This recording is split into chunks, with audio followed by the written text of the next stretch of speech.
upload, simple lang pero solid ang mode. Sa edit niya makilig at tawa, vibe may feel good pag pamilya at tropa.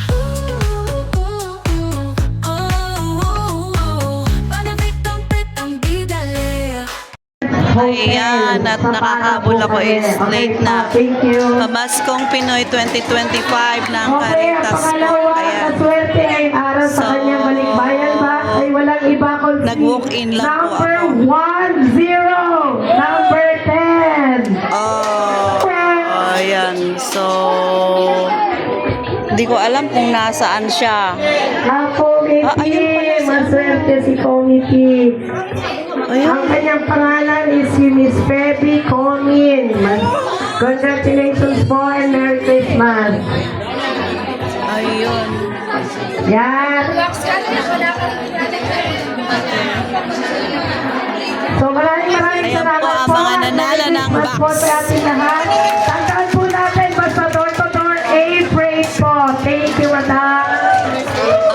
Parang inano nila yung bagong Meron box. akong tanong kayo. Pa yan, Pwede bang i-wave yung TV sa A-Freight? Dati pa yan, nung araw pa yan. Oh, narinig ko yun. Kung sino yung mananalo, gusto mo yung TV? Libre nyo. Pagkapas ni TV mo. Thank you very much, Miss Yoli. Okay, sino pa yung buhay na buhay ang pag-asa sa 50-inch TV? Sa laptop.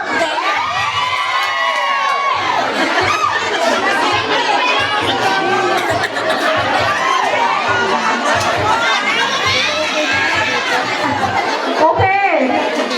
So tandaan, nangako na si Ma'am Yoli, libre ang pagpapauwi sa TV. Kung umuwi ka sa Pilipinas.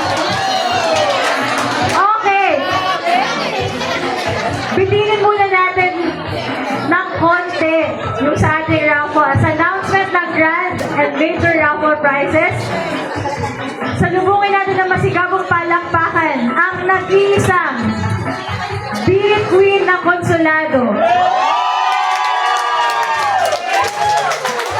Ang umamon, si Miss Joanne Landito. Good afternoon po. Merry Christmas po. Abot. If alam niyo po yung kanta, pwede po kayong sumagal. Pwede niyo rin pong kunin yung mic sa akin. Chorus na lang. Ayun.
Ramdam na ramdam ko ang diwa ng Pasko. Maraming salamat sa inyong lahat na dumalo sa ating pagtitipon ngayong hapon. Wala naman itong Paskong Pinoy kung wala kayo dito ngayon, no? Kanina katabi ko si Mr. Poon. Ngayon pa lang, parang excited pa siya kaysa sa akin. Kasi tinitingnan niya na daw yung kalendaryo. Dapat daw next year, mas malaki daw ang venue natin. So kanina, tinignan niya yung kalendaryo. Diba? Mamili ka na dito. December 2, December 16. O ngayon pa lang, sinasabi ko na, pinaplano na ni Mr. Poon. I think, yan naman ang diwa ng Pasko, di ba? Na hindi lang tayo yung nagiging masaya, kundi pati yung kapwa natin. Masaya dahil sa pinapakita natin pagmamahal at pagiging generous, no? Ng ating spirit. Pero kung may prepare sa na speech, siguro babasahin ko lang yung ibang parts, no? di ba sabi nga nila, ang Pasko daw ng Pinoy ay pinakamahaba. Hindi ng pinakamahaba, kundi pinakamasaya, di ba? No? So, hatid ng inyong konsulado, kasama ng ating Migrant Workers Office, at ating Overseas Workers Welfare Administration, ating welfare officer. Patuwag natin ang Caritas Macau, ang isang pamaskong handog para sa mga Pilipinong nasa Macau. Kanina nakita natin, nagpirmahan po kami ng Memorandum of Cooperation. Tanda lang yan na ang partnership ng Philippine Consulate ay hindi lamang sa mga Filipino businesses dito sa Macau at hindi lang sa mga ating mga non-governmental organizations, but also yung Macau mismo, mga tao sa Macau, yun ang ating mga partners.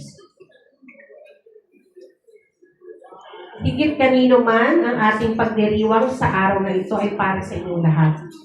So, sa lahat ng bumubuo ng Filipino community dito sa Macau, maraming salamat sa inyong walang sawang pagsuporta sa inyong konsulado, lalo-lalo na sa ating mga kapwa Pilipino. Kayo ang patunay na nasaan man ang Pilipino, tayo ay hindi mag-iiwanan. Malayo man tayo sa ating mga pamilya ngayong Pasko, patuloy natin iangat ang bawat isa at ituring na pamilya ang bawat isa. Bilang isang nagkakaisang komunidad ng Pilipino dito sa Macau, gusto ko lang din express, ipahayag yung ating taus-pusong pakikiramay at pakikiisa sa ating mga kababayan na apektuhan ng sunog sa Taipo sa Hong Kong. Ating pagdasal sila na naway malagpasan nila ang dagok na ito. Dahil sa trahedyang ito, muling napatunayan ang mahalagang papel na ginagampanan ng mga OFW, lalo na ng mga household service workers. Muling pinatunayan ng mga Pilipino na sila ay handang magsakripisyo. Walang pag-aatubili na unahin ang kaligtasan ng kanilang mga inaalagaan, minsan higit pa sa kanilang buhay.